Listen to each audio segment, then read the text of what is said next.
Hey, what's up, YouTube? It's Vincent here. Long time no see. I finally got a camera situation. This is not a camera. It's like a little, tablet type thing that my, brother is, letting me use. And I'm gonna be using this from now on. I'm gonna start pumping out videos again. I'm not gonna sit here and make excuses. That's all I ever do. I always come back and say, well, the reasons I haven't made the videos, blah, blah, blah, blah. And we're just gonna get right down to it, and I figured to get myself back into it, I would, just finish up a series that I, started 2 years ago, 3 years ago, somewhere around there, which is kind of insane to me, but it has been that long, and so it's finally time to come full circle, and, talk about Sabotage by Black Sabbath, so.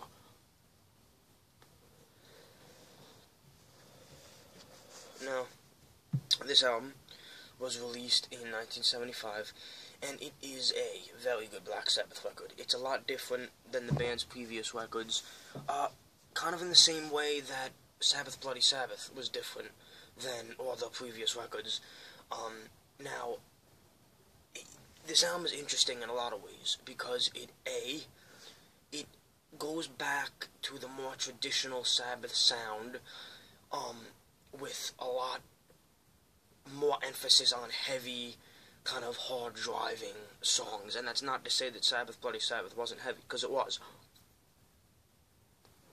And I think that that album did a very good job of mixing the more orchestrated elements of it, the more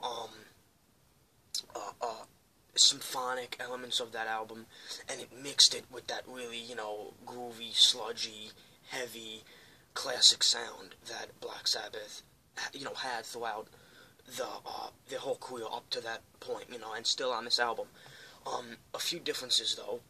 This album is, in many ways, not as dark as, the previous albums are. It is still dark. It still has that kind of depressing Sabbath feeling to it.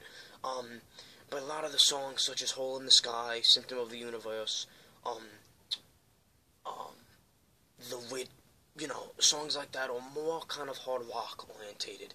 Now, they're heavy, and they're very, very heavy rock, and it is metal. It's definitely 70s heavy metal. But it's just not as doomy. It's not as depressing as the band's previous efforts, and I don't have a problem with that at all. I think that's fine, because I, just as much as the next guy, love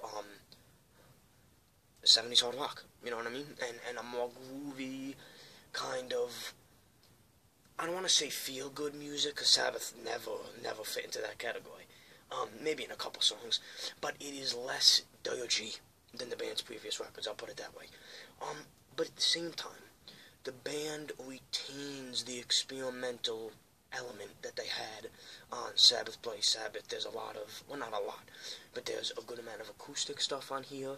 They still have those little interlude tracks that they had pretty much on every album that they did, except Paranoid. Paranoid had the drum solo, but it didn't have any short, intro tracks, kind of like Master Reality did, Volume 4 did, and Sabbath Bloody Sabbath did.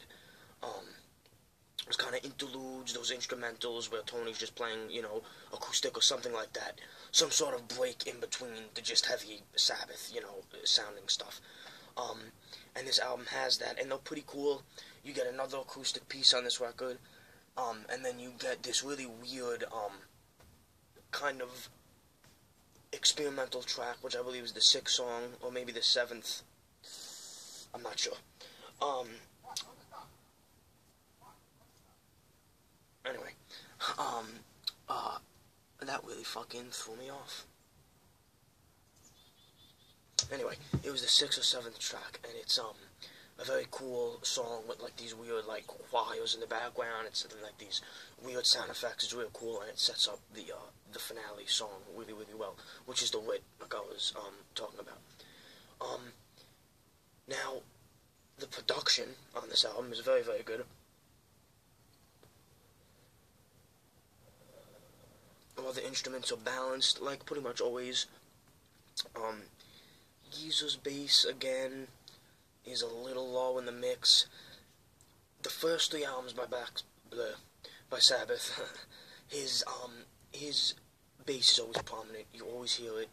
You always recognize it. It's always present. Right around Volume 4, it kind of got a little bit lowered, and then on this album, it's a little hard to hear, but there is still a bass-heavy sound to it. You know that Geezer's there. It's just not, you can't hear the individual notes and the thump, you know, that really, really thick, heavy bass sound like you could in the first three albums. But that's really not that big of a deal.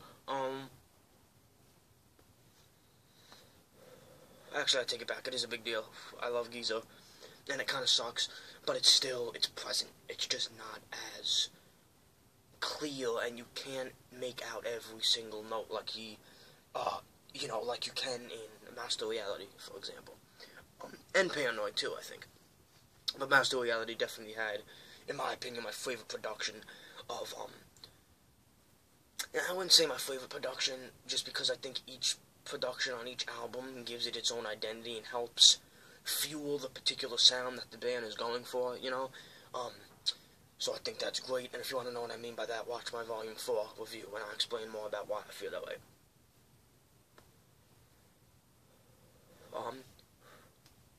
I think the drum tone is fantastic. It's Bill Ward, come on. I mean, you guys already know he's one of my favorite drummers. One of the most influential drummers on me, period. I love his drumming, he's amazing. And there's really not much to say about that. Riffs, I mean, come on, it's Tony, he's riffing it up. And again, the thing I like is that it's experimental enough to show a different side to Sabbath. For example, the song Megalomania, which is, and this is the trend on this album a lot, is mixing the hard, the heavy, you know, with the sophisticated, with the experimental, with the mysticism. And that is something that I love about the two albums by Sabbath. Possibly I would say Volume 4 too, but mostly Sabbath, Bloody Sabbath, and Sabotage, is that they have a mystical kind of fantasy vibe that mixes with this real heavy, you know, Sabbath sound, and it creates a dreamy, stoner, metal kind of feeling, which, you know, of course is the root of that whole thing. And it's fantastic, man. It really is. I love this album. I think that it is slightly underrated. Sabbath fans do enjoy it. But it is considered weaker than the previous efforts by some people. I would disagree. I think it's just a fantastic Sabbath album. It was also the first Black Sabbath shirt I got for Christmas. My dad got me a Sabotage shirt, so that was really cool when I was like 15. And I still have it, and it's all gone strong, so.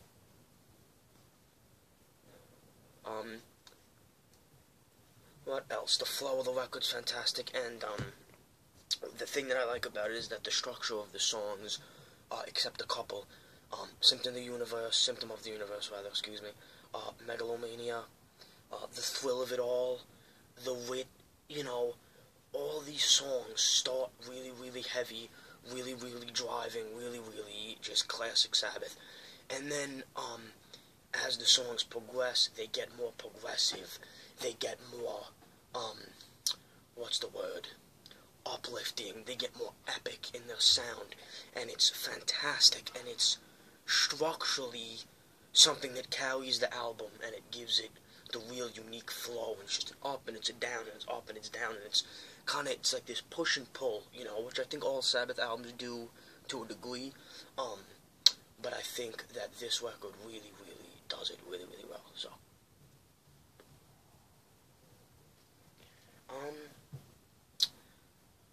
There really is no highlights or favorite songs. The whole album is awesome, in my opinion.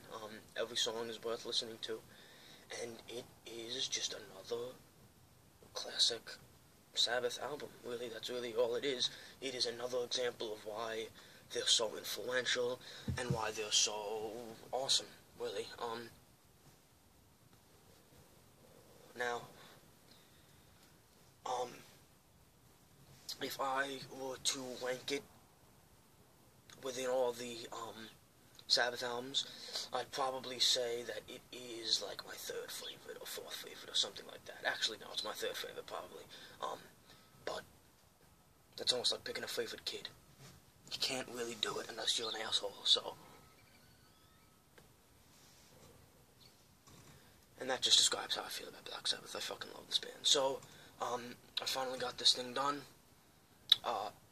And this was a good album for me to do to kind of get back into the swing of things. Because, sometimes it's a little hard for me to get back into it after I haven't done it in a while. But, like I said, I started it years ago. And it needed to be finished. I had unfinished business. So, I'm excited to get reviews out for you guys, and I think that I'm probably going to do maybe another one today. So, thank you guys very much, and it's good to be back. What's your favorite Black Sabbath album? I want to know, and thank you guys very much.